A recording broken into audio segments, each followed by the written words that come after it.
Okay, let me start recording.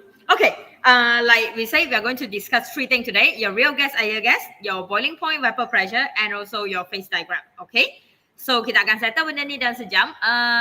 I won't tell you the details. I will tell you the summary of it. Okay, and no, you will tell me the summary of it. Okay, so ideal gas, real gas. What do you know about ideal gas and real gas? Anybody?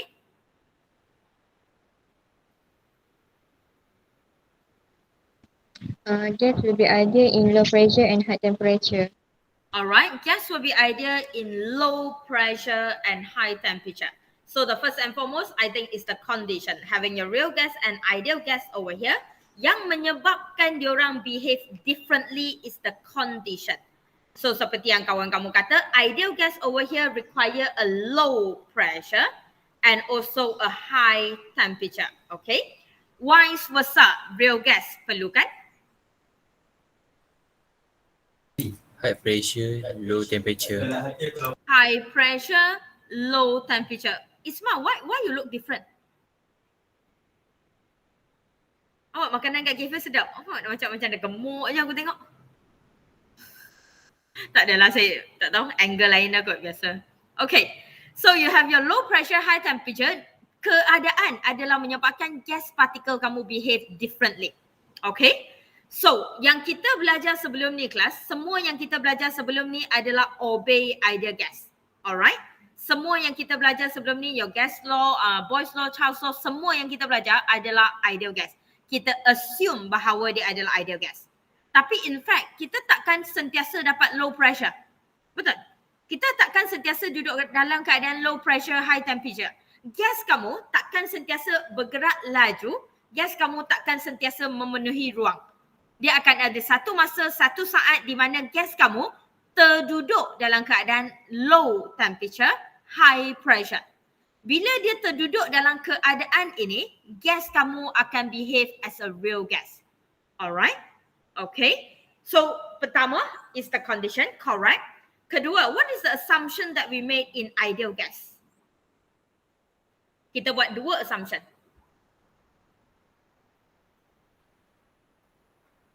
What assumption that we made in ideal gas? Obey all gas law and gas equation.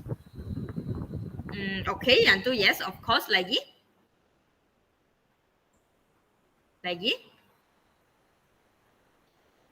In what condition saya dah tanya, how would you say, or what is the proof that you say your gas behave ideally? Macam mana tu behave Obey ideally? gas law. Obey gas law dah, okay, tak apa. Obey gas law, yes. Dah setuju yang tu tadi, saya dah cakap. Lagi?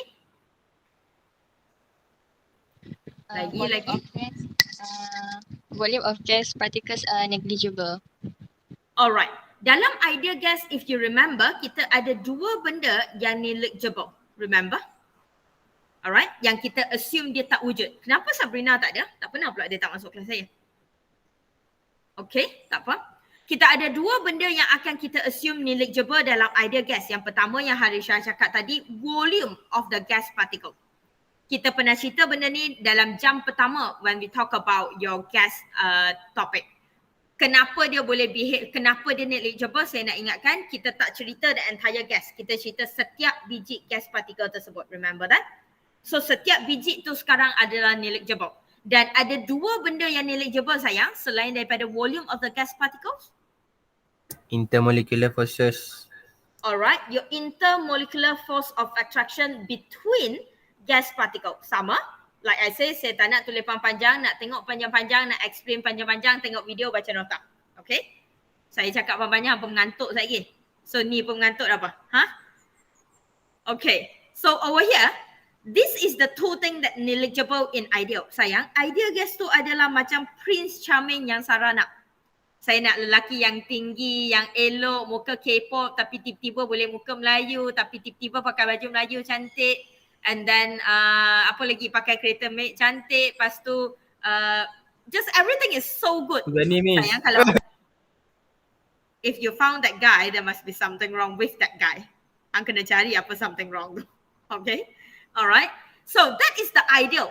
Okay, what do we mean by ideal adalah keadaan ini, the low pressure and the high temperature akan bagi the negligible of the volume gas particle and intermolecular forces jadi tak obvious. We talk about this the other day. Kalau kamu ingat, kalau teacher ada satu container, dalam container ni sekarang saya ada gas particle. Let's say gas particle kita ada 5 biji duduk macam ni. So, dalam bentuk ideal, dalam bentuk yang orang kata sangat-sangat perfect tu adalah, oh, gas saya akan bergerak non-stop. Gas saya bergerak laju, gas kan? Yang kita belajar kan? Bergerak laju, bergerak non-stop, duduk kat tempat yang berbeza, corner yang berbeza, duduk jarak-jarak dengan kawan, betul? Semua tu adalah, wah, gas kamu behave ideal gila. Okay? And keadaan tu datang dari mana? Datang daripada dua ni je. Low pressure, high temperature. So, just a recap of your memory. Low pressure bermakna beaker kamu tidak ditekan. Container kamu tak ditekan. Kita ada tekanan kat sini. Alright, kita ada tekanan tapi kita tak tekan dengan kuat. So, beaker kamu masih saiz besar. So, pressure kat sini sangat rendah. Dan bila pressure kat sini sangat rendah, pressure akan sentiasa menyebabkan satu benda je. The distance between the gas particles. Okay? Bila kamu tak ada tekanan, bermakna volume kamu sangat tinggi. Bila volume kamu sangat tinggi, kawasan untuk gas tu bergerak sangat besar. Bila kawasan untuk gas tu bergerak sangat besar, apa yang gas buat? Gas akan duduk jauh. Betul? Gas akan duduk jauh lah. Dan bila gas duduk jauh, tempat kosong ni, nampak tempat kosong? The empty spaces akan jadi tinggi. Alright, empty spaces increase. So itu adalah apa yang pressure buat. Bila tak ada tekanan, kawasan saya luas, saya akan memenuhi kawasan tersebut, duduk kat tempat yang berbeza-beza sebab jarak saya akan jadi besar eventually. Sebab saya duduk jauh. Betul? Alright. Dan next, bila saya ada tekanan tinggi, what happen kalau saya ada high temperature? Dalam keadaan high temperature, sayang, high temperature always relate to satu benda. What? Kinetic energy. Alright, always kinetic energy. Alright, suhu yang tinggi memberi tenaga. Energy is being supplied. Energy supply means kinetic energy increase. Always. And whenever the word kinetic energy increase, move faster. And kenapa saya letak dua keadaan ni kiri kanan sayang? Perasan tak dua keadaan ni diorang adalah kawan baik. Bila tekanan saya rendah, cek balik. Bila tekanan saya rendah, ruang saya besar, saya ada kawasan untuk bergerak. Kamu kata kamu nak duduk far apart. Kamu nak duduk jauh dengan syarat saya ada tenaga untuk saya bergerak jauh. Nampak? Alright, they are related. Diorang tak boleh duduk seorang. Okay? Right now, I have a very high temperature so I can move very fast due to the high kinetic energy. And I can move very fast with a condition I have the space. Saya ada volume yang besar untuk saya bergerak. Nampak? Okay. So bila saya boleh bergerak laju, kinetic energy saya tinggi, saya boleh duduk jauh. Just imagine sekarang saya ada kawasan luas, partikel saya boleh bergerak laju. Dia boleh bergerak laju sebab dia tak ada daya tarikan. Betul? Alright, dia tak ada intermolecular forces. Dia nak bergerak ke kanan, bergeraklah hang, tak ada siapa nak tarik kamu. Kamu ada tenaga yang cukup dan daya tarikan kamu lemah, so you move. Alright, you move anywhere you want. You move anywhere you want sebab tak ada daya tarikan. That's why it explain your intermolecular forces is negligible.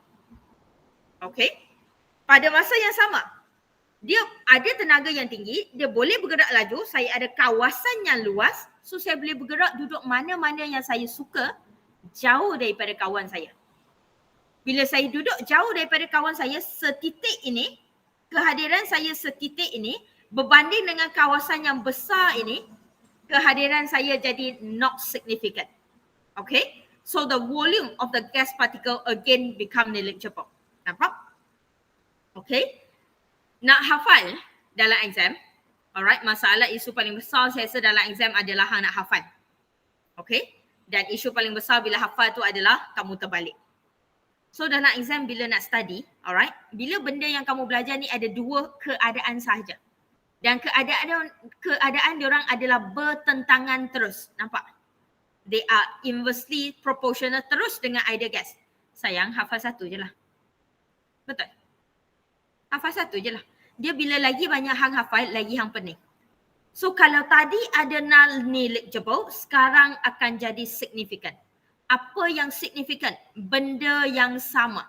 Cuma tadi adalah tak significant, tadi adalah tak obvious, tadi adalah hampir tak wujud. Sekarang akan jadi obvious dan sekarang akan jadi significant. Alright, itu je. Dan look at the way that I write for you guys. Memorize satu je. Hafal satu je. Alright, then your life will be easier. Dia masalah kadang-kadang bila kamu hafal dua, hang yang pening. Betul. Baik hang hafal satu, hang tulis je apa yang hang hafal tu. And then, bila dia tanya orang lain, hang terbalikkan je lah. Okay, that is easier. So what happened in your real gas? Container tetap sama sayang. Container tetap sama. I want to put them into the same condition. But what happened in here is you have a high pressure. Alright, you have a high pressure. So bila high pressure bermakna low volume. Setuju? Alright. Bermakna saya boleh tekan dan container saya jadi kecil. Bermakna container saya mungkin ditekan dan duduk kat sini je. Alright. Saya boleh tekan kuat kan? High pressure. So saya tekan lah. So volume yang tinggal daripada besar tadi, volume yang tinggal untuk gas saya 5 biji hanya luas ni je. Nampak beza? Okay. Therefore, kita obviously akan nampak bila tekanan kamu tinggi, volume kamu kecil, molecule ataupun gas particle will be sitting closer to each other. Bila dia closer to each other, saya rasa yang tu nampak logik kot. Betul? Alright, bila dia closer to each other, apa jadi pada jarak tempat kosong? Empty spaces decrease. Betul? Alright, empty spaces decrease. Okay? Dan tak boleh lagi explain kenapa volume gas particle jadi significant. Boleh je nak explain. Nampak dia makin dekat? Bila dia makin dekat, bermakna kehadiran setiap satu biji ini di kawasan yang kecil, dia jadi obvious. Sebab tu volume of the gas particle becomes significant. Sebab kawasan beaker tu sekarang makin kecil.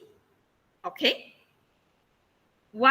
Besar adalah dengan ideal gas. Alright, dia terbalik 100% dengan ideal gas. Sama juga kat sini. Kalau low temperature, macam Isma kata tadi. Kalau temperature, satu je, kinetic energy. Suhu rendah, kinetic energy rendah. Kinetic energy rendah, bergerak lambat. Alright, bergerak lambat. Bayangkan tiba-tiba Prince Charming dalam hidup kamu, oh tinggi, kaya, pandai, ambil berat, semua benda tu ada tiba-tiba hilang semua. Alright, this is what happened. Daripada tinggi jadi rendah, rendah pun baik je kan, tak ada isu pun rendah tu. Saya lah antara yang rendah tu. Alright, ketinggian di orang Asia ni, give up je lah, saya dah give up ketinggian saya 20 years ago I think. Alright, anyway, so bila tenaga tiba-tiba jadi rendah, dia bergerak tiba-tiba jadi lambat. Bila kamu start bergerak lambat, kamu start bergerak duduk dekat. Sebab hang tak bergerak sangat. Bila hang tak bergerak sangat, hang tiba-tiba jadi duduk dekat.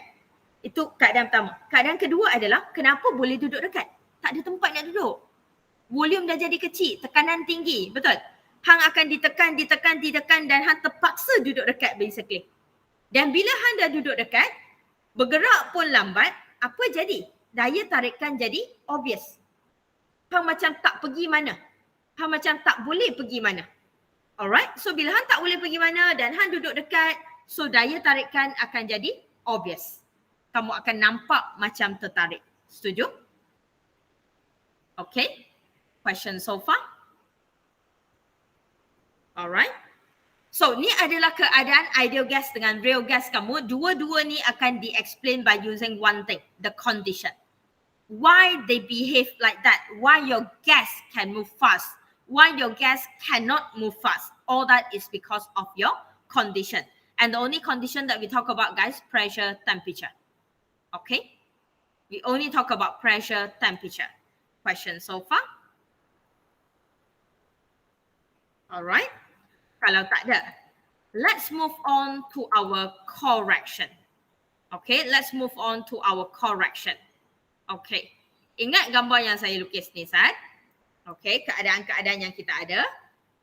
Let me bezakan balik diorang. That is my ideal. That is my real. Okay.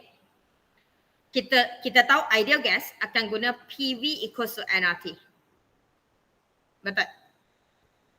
Alright, kat real gas guna apa? Anyone? P plus N2A over V. N square A over V square kurungan V minus NB equals to nRT. Ya. Betul, kelas? Okay. And I don't know whether you realize or not, the name of course is ideal gas equation and van der Waals equation. And the first thing that I want you to realize is, do you realize that your real gas van der Waals equation is actually coming from ideal? PV and RT. PV and RT. Nampak? Okay. So, dia adalah derived daripada ideal gas. Kita buat perubahan, kita buat correction atas ideal gas tersebut. Dengan kata lain, bila kita nak compare, kamu terpaksa compare dengan ideal gas. Sebab tu bila saya explain, saya terpaksa ada ideal gas kat tepi tu. Okay. So, I guess everybody agree with what we said just now. All the condition that we have just now. Okay. Oh my God, saya lupa nak charge. 1 second.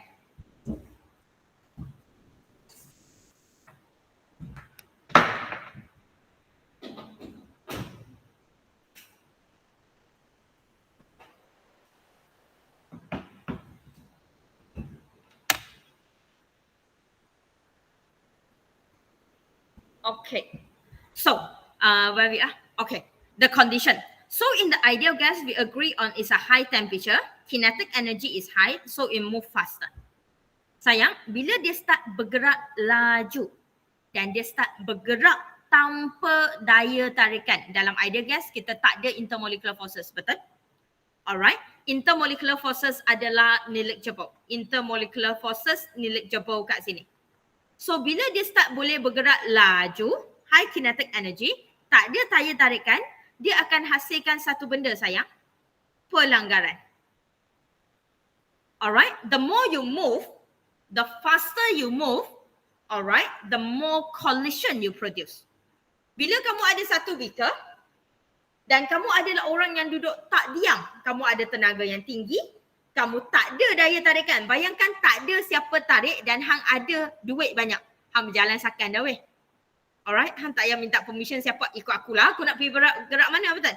Alright, dan bila ada banyak pergerakan, the moment kamu ada banyak pergerakan, kamu akan ada banyak pelanggaran. Kenapa berlanggar? Remember, gas move randomly. Dia tak ada jalan. Dia tak ada satu track yang dia akan ikut. Dia akan bergerak ikut suka hati lah. Bila dia start bergerak ikut suka hati dan semua orang dalam tu bergerak ikut suka hati, sebab tu dia akan berlanggar. Kita akan ada collision. Okay? And when you move very fast, when you move very high kinetic energy, you move without daya tarikan, collision akan jadi tinggi gila. Alright? And setiap satu collision, every single collision will produce pressure. Alright? Every single collision will produce pressure. So, bila pelanggaran makin banyak, tekanan yang dihasilkan makin tinggi. Betul? Pelanggaran satu dapat 1 ATM. Pelanggaran 2 dapat 2 ATM. So, lagi banyak hang berlanggar, lagi tinggilah tekanan yang dihasilkan. Agree? And tekanan yang dihasilkan ini, this is what we call ideal. Okay? Tekanan yang dihasilkan oleh gas dalam keadaan ideal. Dan I guess everybody agree if I say the pressure in ideal gas is high. Setuju setakat ni? Okay. So kita nak tengok tekanan sahaja in this section. Okay. So yang kita nak tengok hanya adalah pressure and this correction.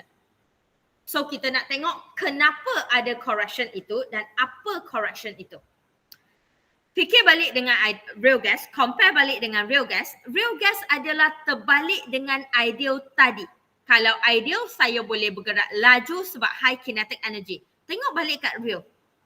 Low temperature, low kinetic energy, move very slow. Okay? Bukan setakat tu je.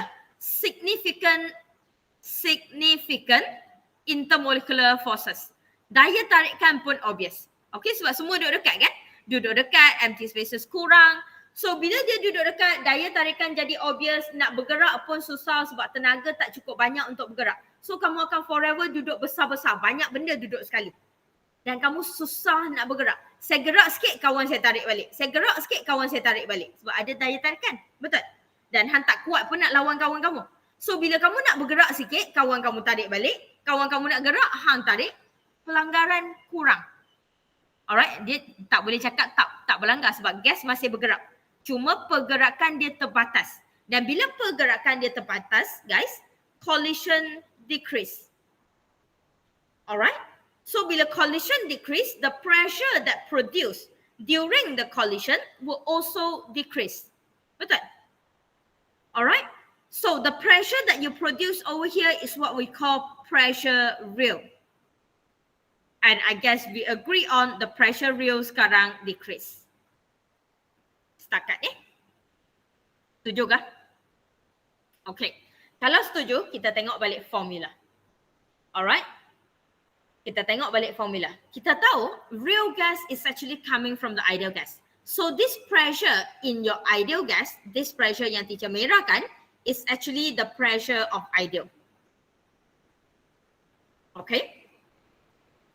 So bila kita kata dia adalah correction, kalau kamu nak tahu, kalau nak bagi matematik kamu senang, jumlah ni sebenarnya kena sama dengan ideal. Kenapa kena sama dengan ideal? Sebab saya datang, formula ni datang daripada dia. Betul? Formula ni datang daripada dia. So jumlah kat sini kena sama dengan ideal. Tetapi masalah yang wujud, my P ideal is higher than my P real. Betul? Ideal lebih tinggi sebab lebih banyak pelanggaran, bergerak lebih laju, bergerak lebih senang berbanding dengan real gas saya pelanggaran kurang sebab saya susah nak bergerak. Okay? So bila ideal adalah jauh lebih tinggi berbanding dengan real gas. So real gas adalah pressure ni. This is pressure real. So nampak tak matematik dia? Sekarang P ideal adalah sama dengan P real tambah dengan N2A over V square. So kita kata real adalah kurang. Nampak kurang? Kurang sebab apa? Kurang sebab daya tarikan, kurang sebab pergerakan. Betul? So kamu kena tambah balik yang kamu kurang tu. Kamu kena tambah masuk balik yang kamu kurang tu. Dan kamu kurang sebab apa? I use the word intermolecular forces just now. Alright, kamu nak bergerak, kamu nak berlanggar susah. So kamu berkurang sebab intermolecular forces. This is the correction between your force of attraction. Okay? Nampak? Setuju ke bahawa pure pressure rate? Setuju ke apa yang saya cakap setakat ni? Faham ke? Okay? Alright, boleh So, kenapa kena tambah? Kenalah tambah. Sebab yang saya ada sekarang berkurang. Betul? Yang saya ada tak cukup banyak berbanding dengan ideal. Ideal tinggi gila. Alright, pressure dia berlanggar sakan tak gaban banyak. Tapi hang nak bergerak, hang nak langgar sikit pun susah. So tekanan hang kat real tak reality. Alright, sangat reality, tak cukup tinggi. Bila tak cukup tinggi, kita kena tambah balik something. Kita kena buat correction, tambah balik supaya sama tinggi dengan ideal. So apa yang kita tambah? Orang yang menyebabkan pelanggaran kamu kurang. Dan orang yang menyebabkan pelanggaran tu kurang sebab daya tarikan. Han nak bergerak sikit, kawan kamu tarik. Han nak bergerak sikit, kawan kamu tarik. Alright? Boleh? Okay, question so far? Okay, boleh? Alright. Okay, kalau okay, let's move on to the next. Yang ni pun senang je. Next that we are going to look at is your volume. The next that we are going to look at is your volume. Kenapa volume kena tolak tadi? So just let me contohin sikit balik.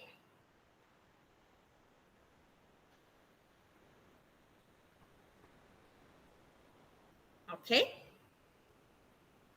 So, kita tulis balik sikit, negligible. Kat sini adalah volume of gas particles. Significant. Benda ni kalau kamu duduk atas kertas yang sama, kamu dah ada dah, tak payah tulis. Volume of gas particles. Dan yang kita nak tengok adalah equation, masih ada dia real gas, PV equals to nRT. Kat sini adalah P tambah dengan N square A over V square. Volume tolak ND. Yang kita nak tengok adalah kenapa dia tolak ND. Okay, untuk yang ni.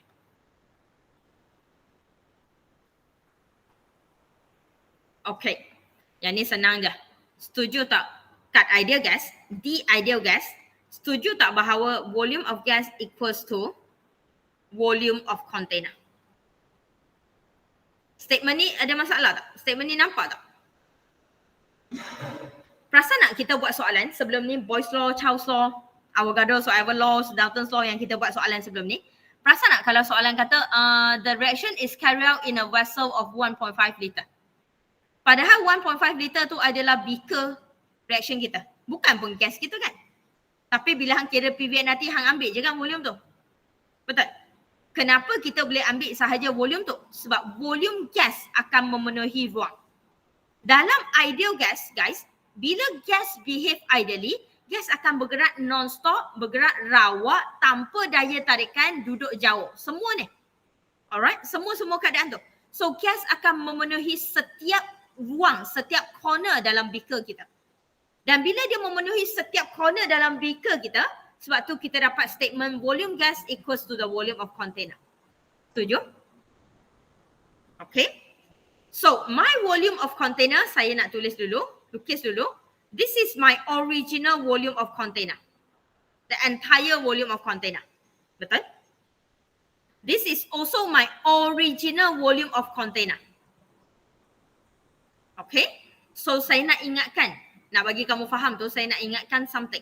The V that we have over here, the V that we have in the PV equals to nRT, this volume is actually volume of container. Tapi kenapa kat sini kita boleh ambil volume container isi terus dengan volume of gas walaupun number of mole gas punya, pressure gas punya? Sebab statement ni. Sebab gas akan memenuhi ruang. Okay? So in the other words, this entire statement is also volume of the container. Okay? Tapi masalah wujud dalam container saya hari ini adalah gas saya memenuhi ruang. Tadi gas saya tidak memenuhi ruang. Gas saya negligible. Gas saya, volume gas saya tak penting sebab kawasan saya besar sangat. Sebab kawasan saya besar sangat, hang duduk sebiji tu kecil. Tapi kat sini kita tahu setiap biji yang saya duduk tu duduk dekat. Betul? Alright? Therefore, kita ada satu nama yang kita panggil volume of the molecule. Oh, okay, sebab dia gas. Alright. Sebab dia picture tak apa. So, dengan kata lain, kawasan ni, kawasan yang teacher highlight kuning ni, tak nak kuning lah. Kuning nak guna kat atas nanti. Sorry. Nak kalau apa, kita letak biru. Kawasan yang saya highlight biru ni sayang, ini bukan kawasan volume of container dah. Ni adalah kawasan volume of gas. This area is your NB. This area is your NB. Kenapa this area of the NB? Sebab dia dipenuhi oleh gas. That is your volume, alright, of your gas. Your NB is the volume of your gas. Nampak? Okay? Boleh? So, bila dia adalah volume of your gas, the V yang duduk dalam formula, the V besar ni, V ni adalah volume of container yang besar. Volume of container yang besar yang warna hijau tu. Okay, so saya ada V warna hijau, kita guna color coding sikit. V saya ni adalah V color hijau. Semua ni. Alright, dia adalah semua tu. Tapi saya tahu semua tu sekarang ada isu adalah saya ada gas. Dan kawasan yang kita nak, alright, kawasan yang so-called volume of container ini sebenarnya adalah kawasan hijau sahaja. Betul? Alright, so saya nak kawasan hijau pula. Yang saya nak tu adalah kawasan kuning. Sebab tu saya ambil yang warna hijau, semua ni, the volume of semua yang paling besar. Kita tolak kawasan yang gas duduk tu. Kita kena tolak kawasan yang gas duduk tu. Supaya saya dapat balik volume of the container yang sebenar. Alright? Boleh ke? That's why dia jadi kena tolak. Alright? Sebab saya tak nak kawasan yang biru ni. Saya tak nak kawasan mole of gas ni. Saya tak nak kawasan ni. Oh, biru campur kuning jadi hijau. Okay. Pandai pula benda ni. Sis, dia bukan masuk layer dia ke? Dia campur-campur colour juga pun boleh. Oh, jadi hijau lah weh. Lah. Tak perasan sebelum ni. Okay. So, kita tak nak kawasan biru ni. Okay, kita tak nak kawasan biru. Kita nak balik kawasan yang warna kuning sahaja. The container yang sebenar. Okay, that's why you need to minus the kawasan of the volume of your gas particles because your volume of your gas particle right now becomes significant. So bila dia dah obvious, kita kena buang dia. Alright, that's why kita minus kat sini. Better? Alright. And this correction is because of one thing. Because your volume of gas in your rail is not equals to the volume of container. Dia tidak memenuhi ruang. Sebab tu kita kena buat correction. Kalau tak, ambil je lah volume container. Alright. So ada dua benda kat sini. Bila dalam ideal, gas akan memenuhi ruang seperti yang kita belajar dari dulu lagi. Okay. Tapi kita sebenarnya ada keadaan yang di mana gas tidak memenuhi ruang. Which is in your ideal gas.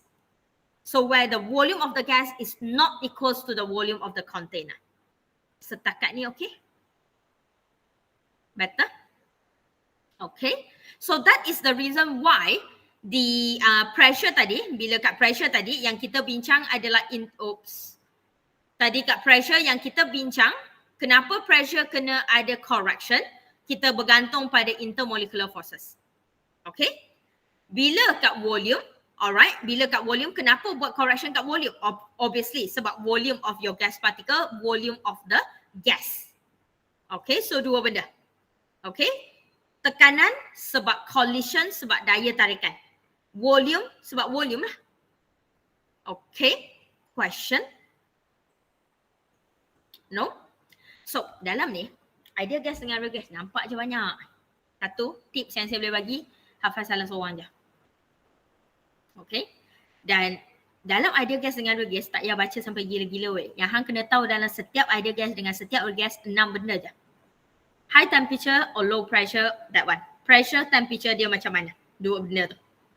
Alright. Apa yang negligible? Ada dua benda je kan? Apa yang negligible? Apa yang negligible? Dua tu. Alright. Kalau tak nak hafal yang negligible, hafal yang significant lah. Okay.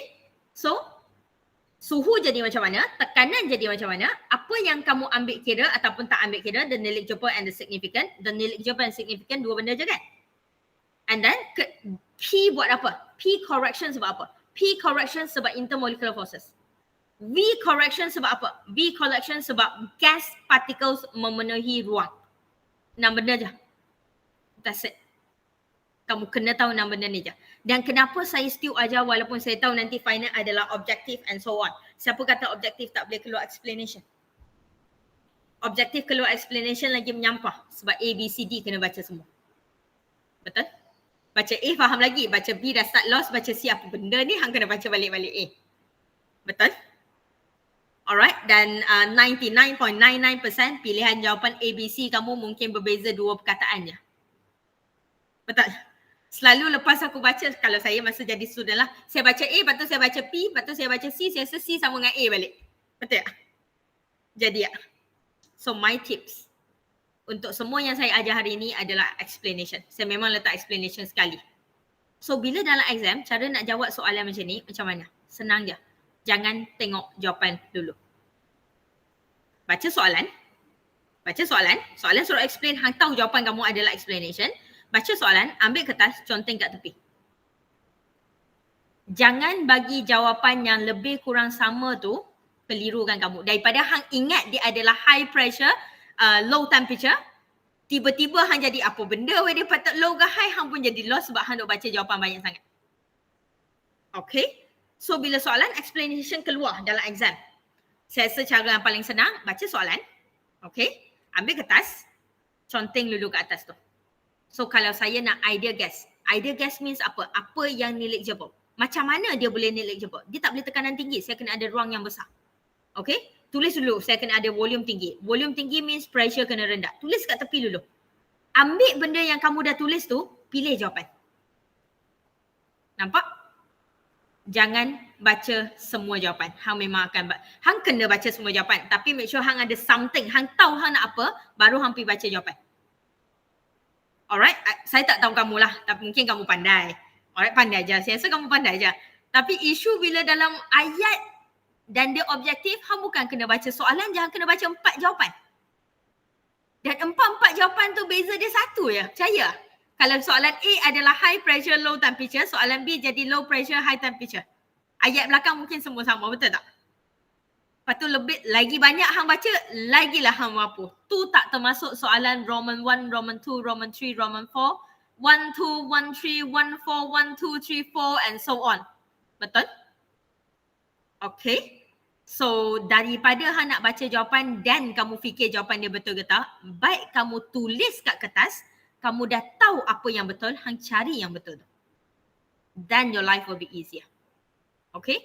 Jangan bagi, soalan dah cukup keliru. Jangan bagi jawapan pun buat kamu keliru. Okay. Alright.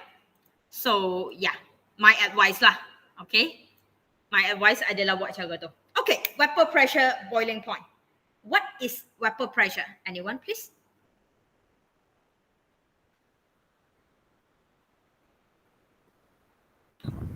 Apa yang kamu tahu pasal vapor pressure?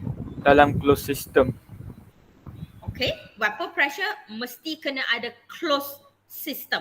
Very good. Aikal hang duduk seorang ke apa? Saya duduk dengan Zaini. Oh, betul lah. Bagus sampai 2 orang duduk sekali. Banyak buka mic jawab soalan. Alright, lagi? Lagi? Closed Move system lagi? continuously and randomly. Ya, Ismail? Vapor molecules move continuously and randomly. Okay. Vapor adalah gas ya. Alright, vapor adalah gas. Vapor sama je dengan gas. Dia berbeza sedikit tapi dalam level kita saya rasa kita assume dia sama je lah. Alright, waktu lebih kurang samalah dengan gas. So vapor will move continuously and randomly seperti gas kamu. Okay. Lagi? Danish diam je hari ni.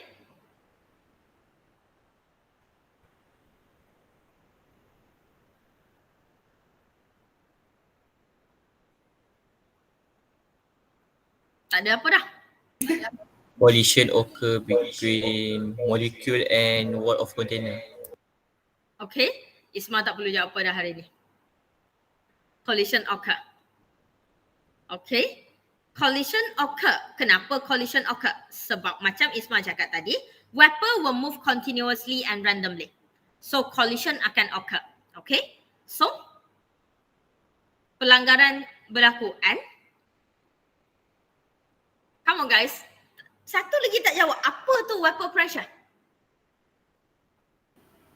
Pressure exerted. Tekanan. Tekanan. Tekanan Pressure wap. tu tekanan. Tekanan wap. Tekanan wap akan dihasilkan oleh siapa? Oleh molecules tu.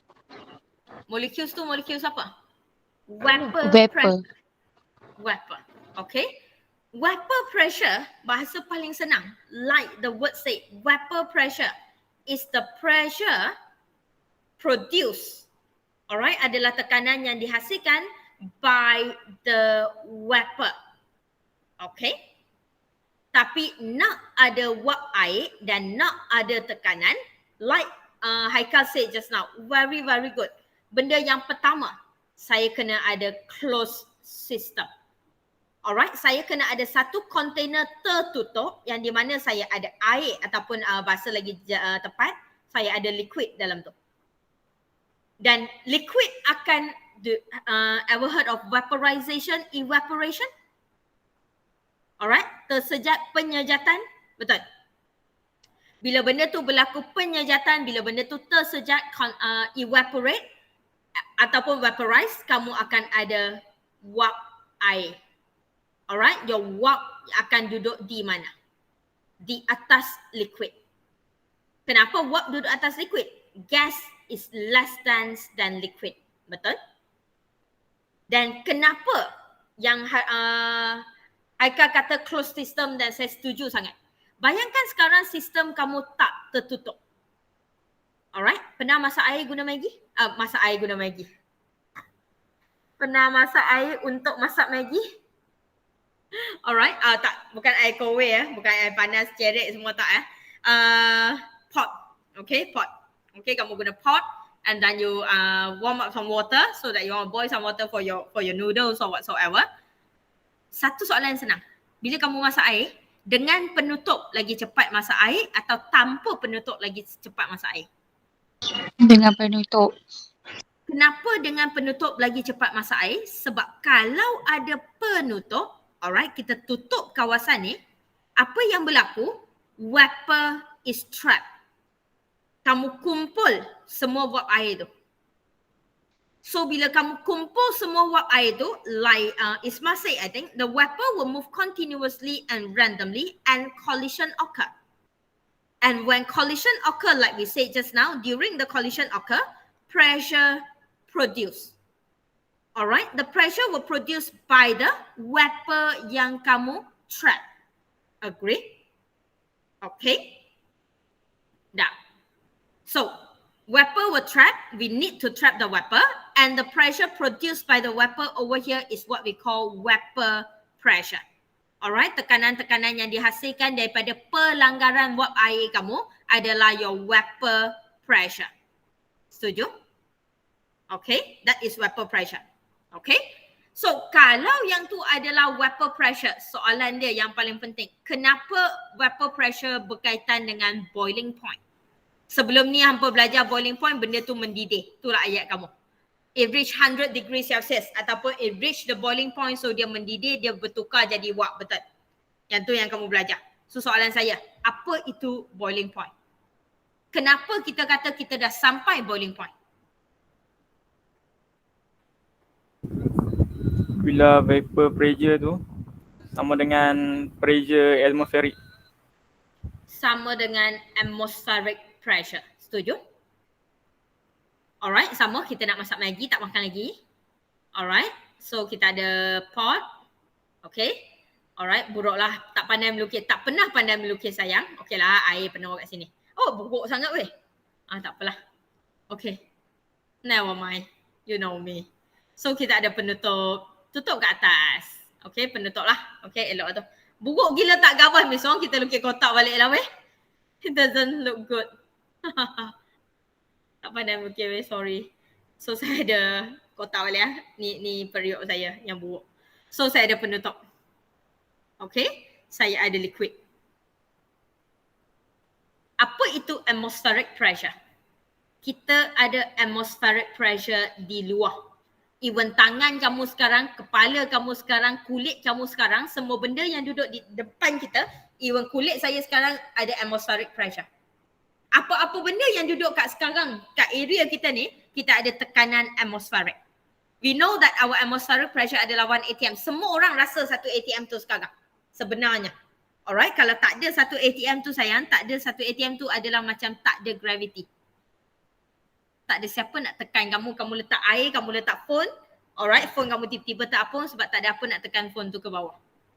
Alright, termasuk gravity also functioning lah, of course. So that is what we call atmospheric pressure. Okay, and what happen is when you start to heat up the liquid, bila kamu start panaskan liquid tu, wap akan terbebas. Wap yang terbebas akan terkumpul. Alright, the vapor will be trapped under the lid.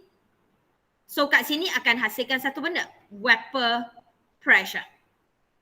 And the moment wap air yang terkumpul kat bawah ni, alright, tekanan yang dihasilkan sama ataupun lebih, takkan lebih, sama dengan atmospheric pressure, that temperature, suhu itu is what we call boiling point. Okay. Pernah guna periuk? Pernah tak guna cerek yang ada bunyi whistle? Is that in your generation? Mak kamu guna kot? Pernah dekat kampung. Pernah lah. Benda tu wujud lah dalam hidup hang. Okay. Tahu tak kenapa whistle dia bunyi? Wap air. Pernah tak terfikir kenapa hang goncang macam mana pun cerek tu, whistle tu tak bunyi sangat? Kalau whistle tu bunyi sebab hang goncang, whistle tu dah rosak dah. Alright? Sebab dia ada whistle kat sini, kat satu tempat kat atas. Dia ada satu tempat kat biasanya tempat yang dia tuang air tu lah. Alright, kat penutup tu. Alright, kat penutup tu dia ada satu benda bulat, besi, hitam. Lepas tu dia macam ada satu loceng. Kenapa loceng tu tak bunyi sehingga air tu masak? Sebab tekanan wap air akan tolak loceng tu. Dan dia akan tolak sehingga kalau the moment dia bunyi sebab dia boleh lawan atmospheric pressure yang duduk kat luar. Alright, sebab tu bila dia tekan loceng tu, barulah bunyi cerek tu duduk pi. Lepas tu mak saya marah lah kalau tak siapa tak pergi tutup api tu. Okay. So yang tu yang berlaku. Wap air, tekanan wap air duduk dalam tu yang akan menyebabkan whistle kamu bunyi. Masak Maggi, kadang-kadang masak Maggi nak cepat buka api besar gila. Lepas tu penutup kamu bila air dah masak, penutup kamu akan naik turun. Pernah masak Maggi kah? Selain Maggi cup? Do you know we have Maggi that need water to boil, that not sitting in a cup? God sake, you have Maggi in your life, do you? Good. So, kalau kamu masak air, kamu pernah ada satu ketika di mana air tu masak dan kamu tak buka penutup lagi, kamu akan perasan penutup tu akan naik turun. Kenapa penutup tu akan naik? Soalan dia, kenapa penutup tu akan naik? Sebab tekanan wap air duduk kat bawah. Pressure dia tinggi. Sama. Yes, wap pressure dia dah sama dengan atmospheric pressure. So dia dah boleh lawan, dia boleh tolak penutup tu naik. Dan bila dia dah naik sikit, dia akan tutup balik. Sebab wap air dah terlepas. Wap dah terlepas, tekanan dah turun balik. So atmospheric pressure menang balik. Lepas tu terkumpul sat balik, naik balik, lepas, turun balik. Sebab tu bila air kamu masak, penutup periuk kamu takkan terbang, terpelanting. Sebab the moment dia buka, wap air akan turun. Okay? That is boiling point. Boleh? And that is atmospheric pressure. So at this moment, when you start learn this already, you need to relate your boiling point to vapor pressure. Vapor pressure and atmospheric pressure. And that is the reason why boiling point akan berbeza kalau kamu masak air di bawah. Kalau atmospheric pressure adalah 1 atm, berbanding kamu masak air atas gunung. Alright? Kalau pressure dia hanya adalah 0.5 atm. Bayangkan kekuatan yang tekan penutup tu rendah. Betul? Tekanan yang kamu duduk kat penutup tu rendah. So vapor pressure yang kamu nak pun jadi sikit lah. Betul? Bila vapor pressure jadi sikit, kamu senang nak D-Day. Agree? Alright? Therefore, a bit of conclusion over there. When your atmospheric pressure decrease, vapor pressure that needed, alright, tekanan vapor yang kamu perlukan pun rendah. Bila vapor pressure rendah, boiling point rendah. Betul? Sebab senang nak hasilkan wap. Wap yang saya nak sikit je. Yang tu atmospheric pressure.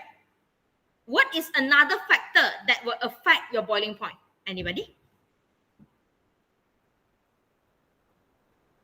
Intermolecular forces of attraction.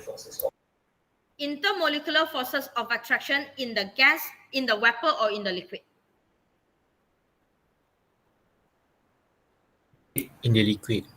Liquid. Because liquid lupa nak label, liquid duduk kat bawah, of course liquid duduk kat bawah, vapor duduk kat atas lah.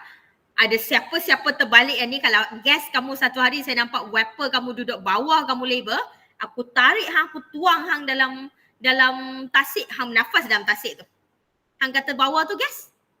Alright, yang ni saya tak label pun hang kena tahulah. Okay, liquid duduk bawah lah. Okay, so apa yang Isma cakap tadi? So you have your intermolecular forces antara liquid particle right now is extremely strong. So bila daya tarikan ini sekarang tengah kuat, Okay, kamu perlukan tenaga yang tinggi untuk elektron pula. Kamu perlukan tenaga yang tinggi untuk particles ini terlepas sebagai wap. Alright, over here you need high kinetic energy. Betul? High kinetic energy to overcome the strong forces. Baru kamu boleh lepaskan diri kamu jadi wap air. Dengan kata lain, vapor harder to produce. Setuju? Alright, wap air akan susah nak dihasilkan. Kan? Alright, sebab kawan kamu yang duduk kat bawah tu tarik kuat-kuat, tarik kuat gila. So wap air susah gila nak hasil. So bila wap susah nak hasil, higher kinetic energy needed. Alright, bila higher kinetic energy needed sayang, temperature bermain dengan kinetic energy. So kinetic energy pun bermain dengan temperature. Nak kinetic energy yang tinggi, dengan kata lain, saya nak suhu yang tinggi. Betul? Dan suhu kita hari ni sayang, alright, high. Bila semua guna arrow, hampa start jadi gila. Okay? So temperature kena high. Temperature high over here represent boiling point high. Alright. Kenapa daya tarikan dalam liquid kalau tinggi, boiling point kena tinggi? Because it's harder to overcome the strong forces. It's harder for you to produce vapor. Okay. Therefore, you need more energy to overcome the strong intermolecular forces. Then only vapor can be produced. Boleh? Tenang? Okay. Dalam video ada lagi lah satu lagi faktor tu, senang lah, purity. Alright, lagi ada benda asing lagi tinggi lah. Yang tu standard lah. Lagi banyak hang campur macam-macam dalam tu lagi susah dia nak didik. Standard lah.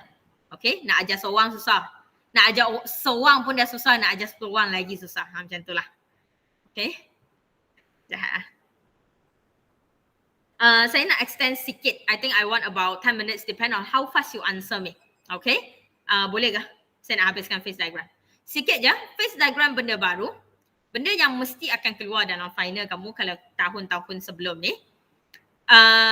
Tak cerita banyak. My video is very, very detailed. My video is about 50 minutes because it's something 100% new. Alright? Tolong tengok video tu. Kat sini saya takkan repeat lah the 50 minutes. Saya nak repeat, saya nak kamu bagi tahu apa beza phase diagram yang kita ada. Okay? First and foremost, can I know the function of phase diagram? Can I know the function of phase diagram?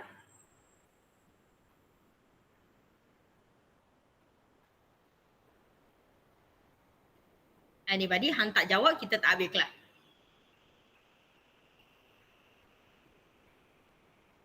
Untuk mengetahui substance tu wujud dalam keadaan solid, liquid atau gas at certain pressure atau temperature.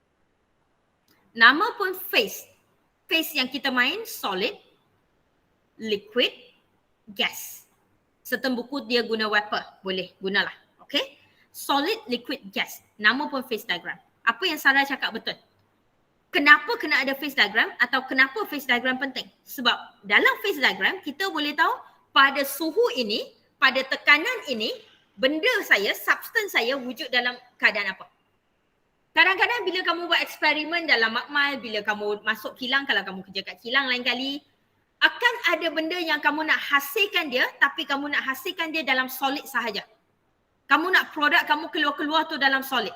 So kamu kena create satu environment, kamu kena bagi tekanan yang dia boleh ada ataupun suhu yang dia boleh ada supaya benda tu jatuh sebagai solid. Okay? Alright?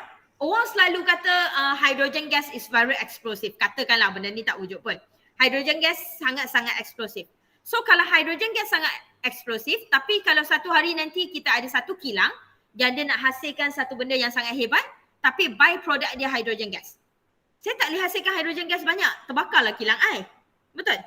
So macam mana kita nak paksa hydrogen gas tu jadi liquid? So kita kena sediakan satu keadaan di mana hydrogen gas saya boleh berubah jadi liquid. Suhu berapa? Tekanan berapa? That's why phase diagram is very, very important. And every compound basically will have a phase diagram. Okay? But in our syllabus, kita belajar dua orang. Carbon dioxide, water. So sebelum saya tanya soalan, kita lukis dulu. Saya lukis dulu. Can I know the axis? Apa versus apa? Pressure versus temperature. Pressure versus temperature. Can I know the unit of the pressure? ATM. Pressure ATM, temperature. Degree Celsius. Alright, pressure selalu kita akan guna ATM. I'll let you know why later on. Tapi temperature sebenarnya boleh Kelvin, boleh degree Celsius. Saya guna degree Celsius sebab nombor dia kecil. Alright, Kelvin pun boleh. Depends pada soalan. Okay, Kelvin pun boleh. Pressure selalu kita guna ATM. Yang lain pun boleh tapi selalu kita guna ATM lah. So, carbon dioxide and water. Tengok saya lukis. Biasanya kita takkan start dengan kosong. Okay. So, you will have the first curve, the second curve, and then the third curve. Betul. Dan third curve ini adalah curve yang di mana kita lukis bagi obvious sikit. Kita bagi dia baring lagi. Okay. Yang ni adalah positif. Setuju? Setuju? Okay. Positif kenapa saya tanya. Sebelum kita move on. Nama pun phase diagram. So wajib yang kena ada adalah solid. Kawasan solid takkan berubah. Kawasan liquid. Kawasan gas. Nampak tak? Kenapa kawasan gas duduk bawah? Sebab kawasan gas adalah bila tekanan rendah. Betul? Ingat tak, gas hanya akan wujud, boleh bergerak laju, boleh bergerak memenuhi ruang bila tak ada tekanan. Okay? Sebab tu, solid, liquid, gas, kedudukan dia tak akan berubah.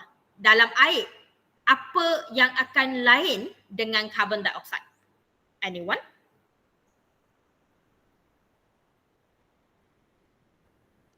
Slope dia. Slope mana? Slope H2O jadi negative slope. Slope mana jadi negative slope yang ni?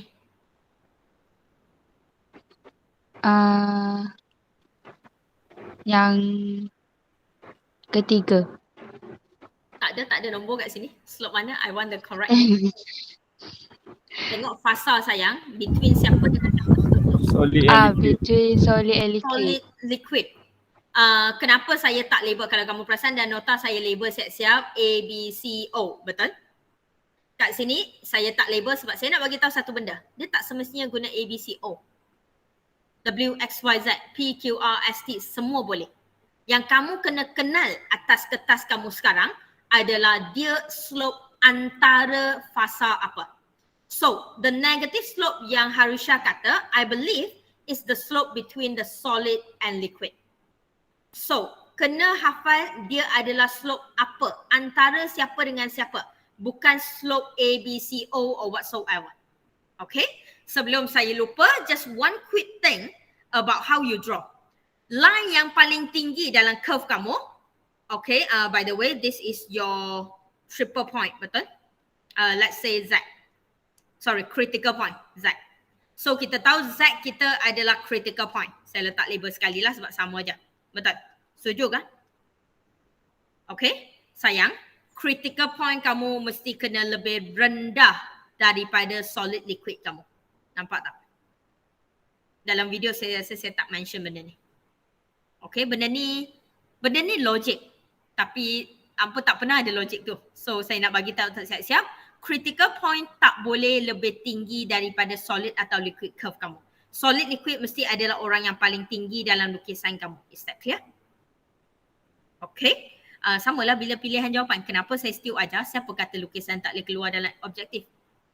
Kalau dia bagi A, B, C, D sebagai lukisan, Han nak pilih yang mana? Betul? Okay. So, that is the basic thing that you need to have. And another basic thing that you need to have is this point. Let's say it's an X. Let's say it's an X. Can I know what is this X stand for? Triple point. Triple point. Good. My next question. Okay. So saya dah ada triple point, saya dah ada critical point, slope kamu dah betul. What is still missing? Label 1 ATM. Alright. lukisan yang paling minimum dalam lukisan kamu adalah semua benda yang ada kat depan dan juga kedudukan satu ATM. So pada CO2, alright, Danish, pada CO2 satu ATM duduk di mana? Rendah daripada triple point X tu. Rendah daripada triple point X. Rendah mana tak kisah. Janji lebih rendah daripada triple point X. And disebabkan paksi saya guna ATM. Oh wow, saya suka guna ATM sebab nombor dia kecil lah. Kalau dalam exam dia guna torque, satu ATM bermakna 760 torque. Okay, baca soalan lah. Kalau dia guna millimeter mercury bermakna satu ATM adalah 760 millimeter mercury. Ikut soalan. Okay. So, dalam air, terbalik je. Dalam air, dia akan jadi lebih tinggi. Betul? Tapi isu lebih tinggi adalah tinggi sampai mana. Rendah, saya tak kisah. Rendah, kamu takkan rendah keluar daripada curve. Tapi tinggi ni, hang lupa critical point. Bila dia tinggi, that is my triple point. Kita label sikit. Yang ni saya tunjuk. That is my triple point.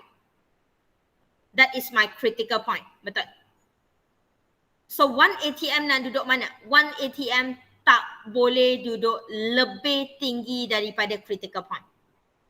Alright, dia tak boleh duduk lebih tinggi daripada critical point. Dia duduk atas daripada triple point. Triple point saya adalah X. Dia kena duduk atas daripada dia. Tetapi tak boleh atas melampau-lampau.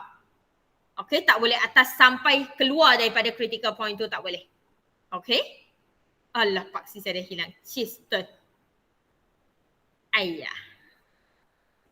Okay. I hope I still can get that straight line. Boleh lah. Solid. Okay. So, nampak maksud saya? So, that is my 1 ATM. Dia kena lebih tinggi daripada triple point tapi tak boleh lebih daripada critical point. Question so far? No? I have question. Why? Untuk H2O ke Miss? Tak kisah kamu nak explain yang mana, saya tulis yang mana. Untuk H2O sebab dia wujud dalam keadaan solid, liquid and gas. 1 ATM higher than triple point, sorry Sat. Reason? Because at 1 ATM, water H2O boleh wujud dalam keadaan solid, boleh wujud dalam keadaan liquid, boleh wujud dalam keadaan gas. Boleh bagi contoh, Arisha?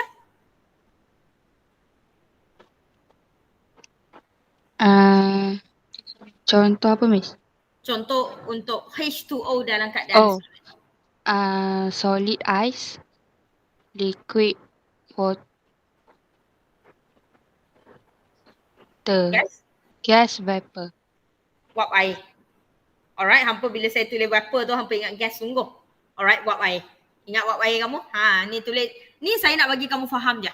Dia bila objektif satu benda yang best adalah bila kamu faham, kamu tak perlu tulis yang ayat yang paling betul sebab kamu dah ada pilihan ayat tu. So bila kamu faham then you'll get it. Okay, so saya nak bagi faham je kat sini. So, untuk water, okay, satu ATM yang kamu kena ada dalam otak kamu adalah kita hidup kat satu ATM. Kenapa satu ATM dijadikan sebagai satu ukuran? Sebab kita hidup kat satu ATM. Alright, dan pada kehidupan kita, air kita, wujud ais sebagai solid, wujud air yang hang minum tiap-tiap hari, wujud wap air yang bila hang masak Maggi ada wap air tu. Betul? So pada satu ATM, dia kena lalu pada kesemua kawasan tersebut. So maksud teacher, satu ATM, dia kena lalu pada solid, dia kena lalu pada liquid, dia kena lalu pada gas. Dan that is the reason why kenapa dia tak boleh lebih tinggi daripada critical point. Nampak tak dia cross? Dia cross solid, dia cross liquid, dia cross gas. Bila dia cross kawasan-kawasan tu, bermakna dia ada benda-benda tu wujud dalam kehidupan harian kita. Okay? Alright? And that is the reason why kenapa dia kena duduk di atas triple point. I don't know whether you realize or not guys. Do you realize liquid will only exist after triple point? Triple point kat sini. Perasan tak? Kalau benda yang duduk di bawah triple point hanya ada solid dengan gas. Liquid hanya akan bermula selepas triple point. Perasan tak? Sebab tu kalau benda tu wujud liquid pada kehidupan harian kita, dia mesti kena duduk di atas triple point 1 ATM tu. Okay? Thank you Harisha. Orang lain, kenapa kat CO2 1 ATM kena lower than triple point?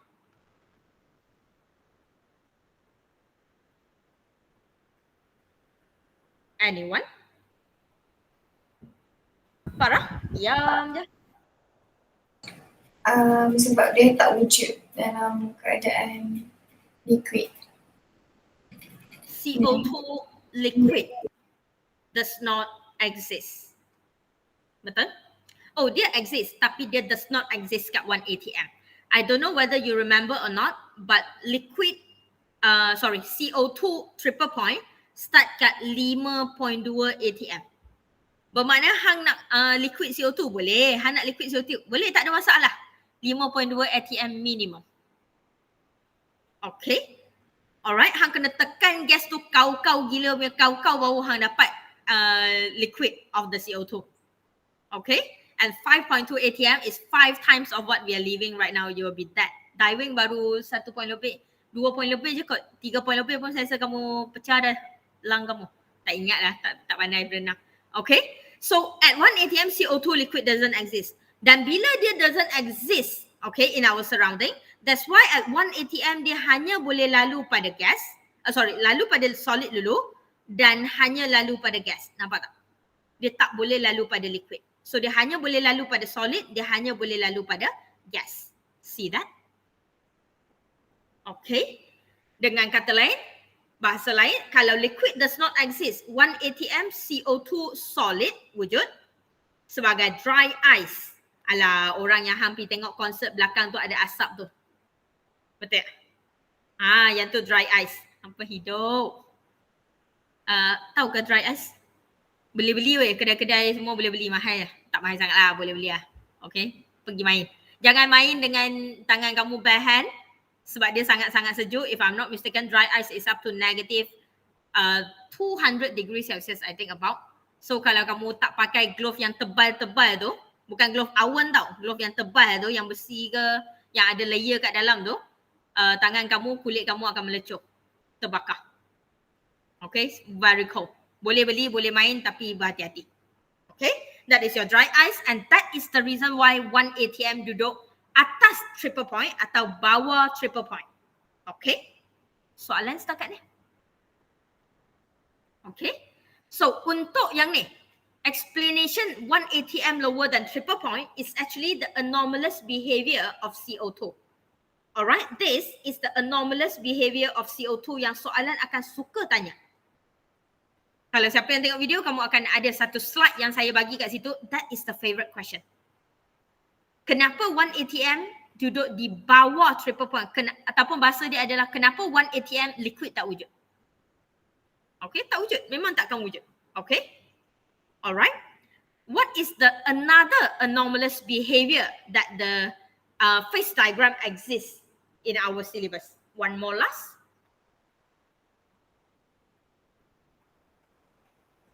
Anyone?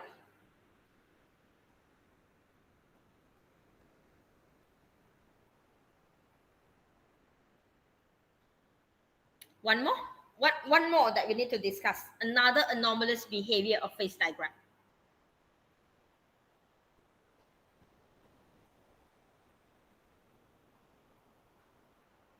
Tak cakap. Kita tunggu je lah.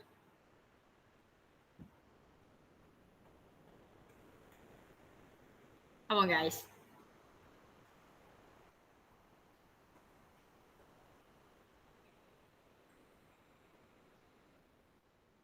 Waiting, still waiting.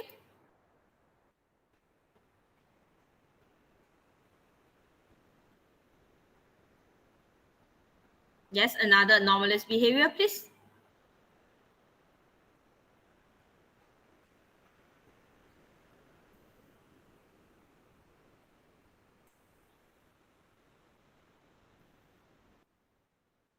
Tak ada?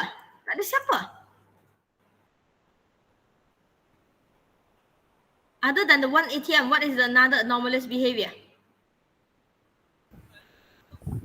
That line between solid and liquid phase. The line between the solid and liquid. Okay, this line that we are going to talk about. This one. Apa yang Haikal cakap yang warna hijau ni. Okay. So, antara benda yang paling berbeza kecuali 1 ATM adalah this line lah. Betul? So, the question is, dalam nota saya letak dia siap-siap apa benda nama dia A, B, C, O, B. Kalau tak silap saya dalam nota nama dia line OB, betul? Okay. So, kat sini saya tak nak guna line OB sebab dia sangat bergantung pada soalan guna unknown apa. So, kita hanya label dia sebagai solid liquid curve. Ataupun bahasa yang lagi betul adalah melting freezing curve. Alright? Perasan tak melting freezing tu sebenarnya adalah proses yang berlaku antara dua fasa tu. Yang tu saya tak bincang, yang tu boleh baca sendiri kot. Line apa, nama dia apa, kenapa nama dia sublimation, condensation, tahu kan? Alright, sebab proses yang berlaku antara dua fasa tu. Yang tu pun tak nak ajar, tak payah. Kat sini akan this curve is a positive slope. Dia positif.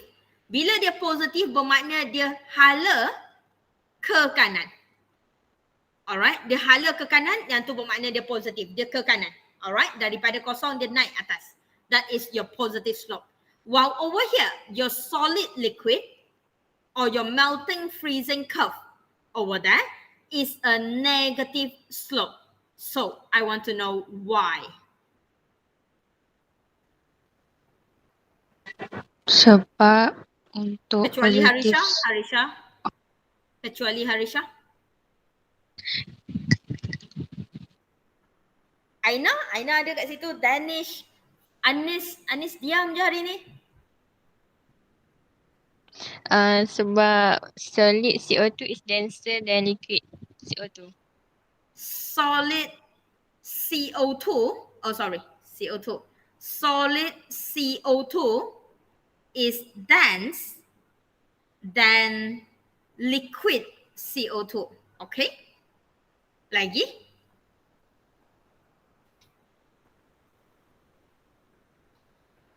Orang lain? Melting point solid CO2 increase when pressure increase.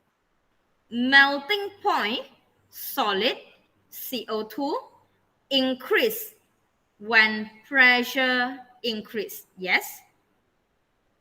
Lagi?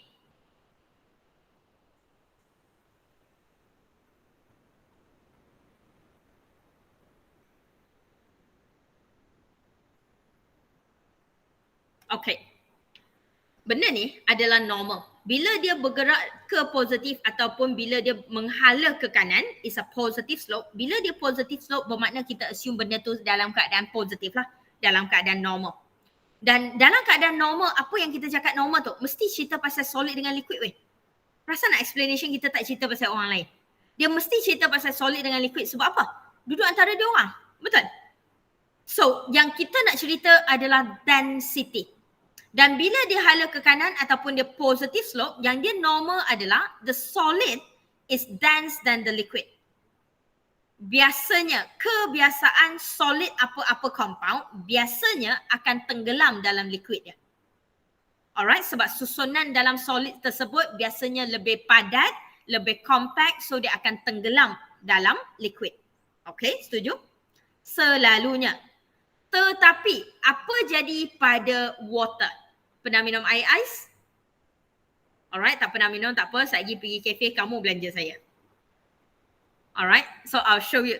Belanja saya lah, so saya guna air tu untuk ajar kamu lah. So, what happened in the water, alright, is you have your ice cube, you have your water, but you have your ice cube floating. Betul? Kenapa ice cube tu akan floating? Anybody?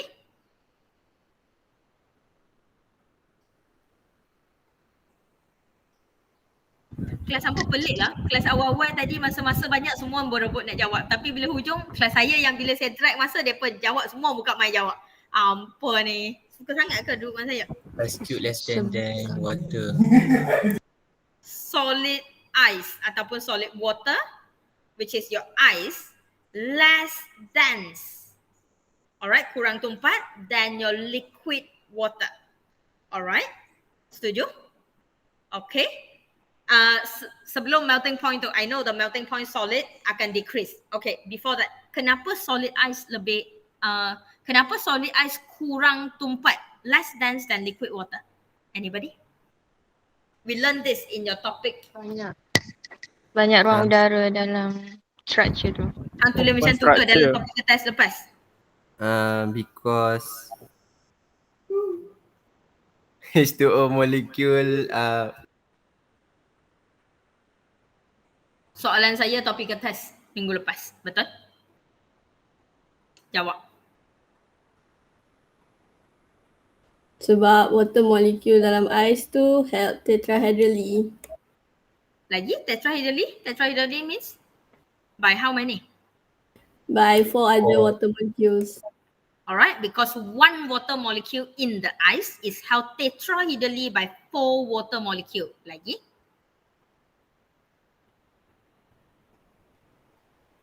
So dia akan menyebabkan struktur dia macam mana? Dia ada open structure yang ada banyak empty space.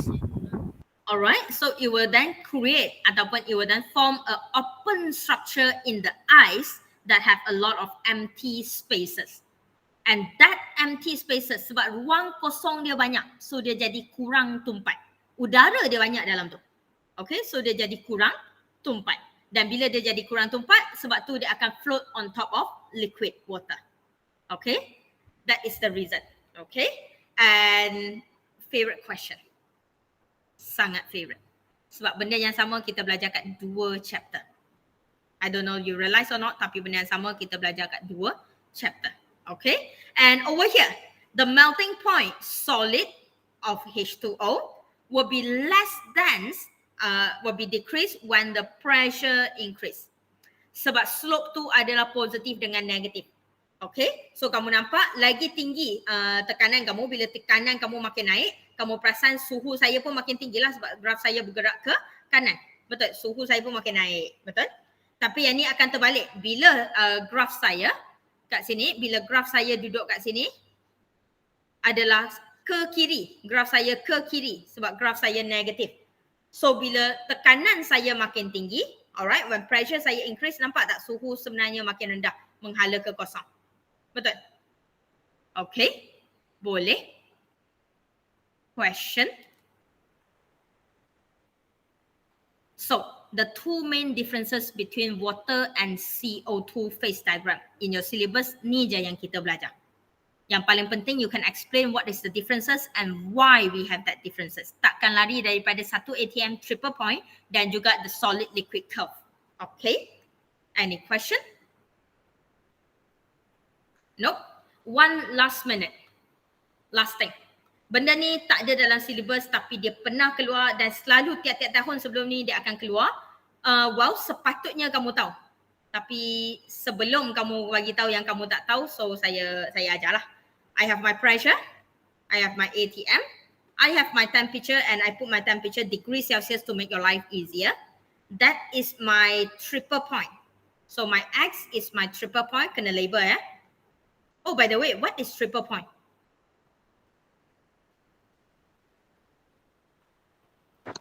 When solid, liquid and gas capai equilibrium. When solid, liquid and gas exist in equilibrium. Wujud sama-sama. Itu bahasa pasar dia. Alright? That is your triple point. Triple point duduk di tengah-tengah yang pegang tiga orang. So bila triple point duduk kat sini, dia pegang tiga orang. So solid, liquid and gas exist, wujud in equilibrium. Apa itu critical point? Selain daripada Harisha. Harisha tak sabar nak pergi makan tu. Hampa jawab cepat-cepat.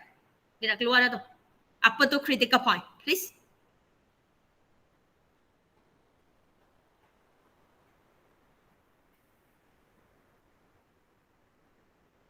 Kita tunggu lah.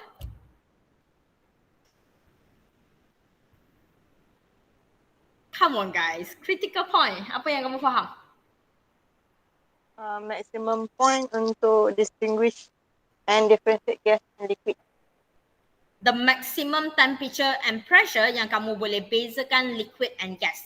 Bear that in mind, critical point, why kamu adalah sentiasa antara liquid dengan gas. So this is the maximum temperature. Suhu ini adalah suhu yang paling tinggi.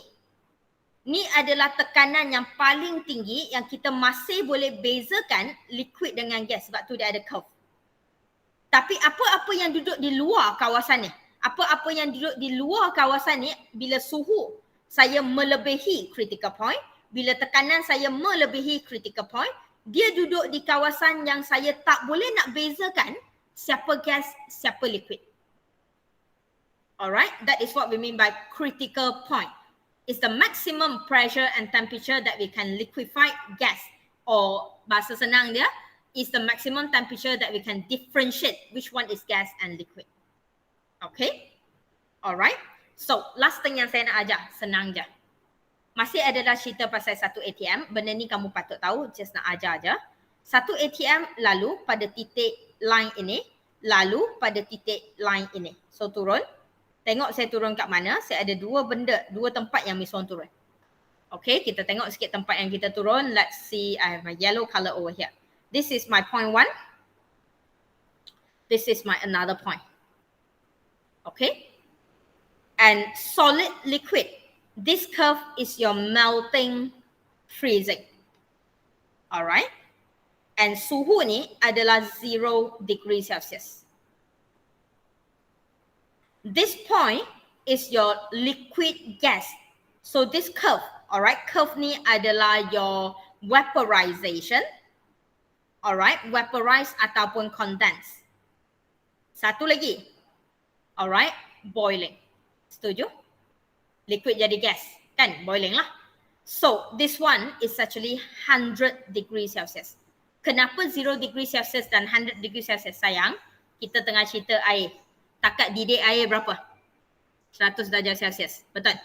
Takat lebuh ais berapa? Takat lebuh melting point or the freezing point ice 0 degree Celsius.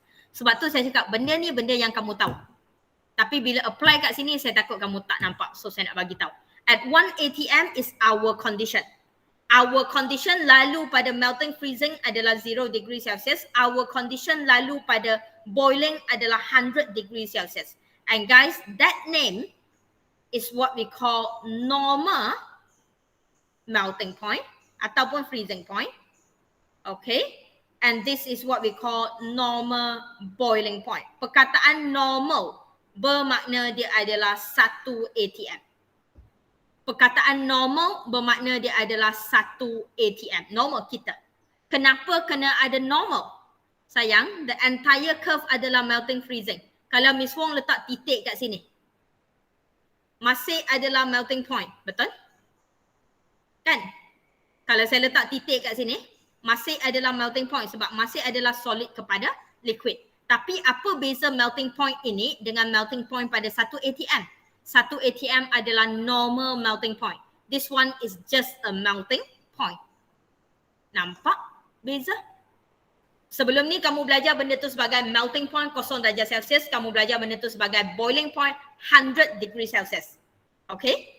Tapi kamu tak pernah letak benda tu dalam phase diagram. So make sure you know in the phase diagram where they are. The normal stand for 1 atm. Tahu ke ais akan beku 0 darjah Celsius? Takat didih air 100 darjah Celsius? Tahu. Alright. Oh, Danish marah dah. Jom. Bye. Alright, something you know. Like I say, something you know is not in the syllabus, but they ask every year. Okay? You need to be able to put that into the phase diagram. Okay? Nama baru je. Normal melting point, normal boiling point. Yang lain sama. Question so far? Nope. Phase diagram satu benda je. Remember carbon dioxide, remember CO2, remember triple point, remember ATM. The reason why. The slope positive, the slope negative, why? And also water, dalam water je kita belajar normal melting point, normal boiling point. Okay, CO2 tak belajar sangat. Okay, yang ni sebab kamu patut tahu. Boleh? Tak ada apa? Okay, be very careful with all the phases that you have and the conversion between the phases, nama dia apa. Alright, so kalau tak ada apa, I think that's it. Next week we'll be going into your topic 6. And Amali sampai mana? Amali dah masuk topik 6.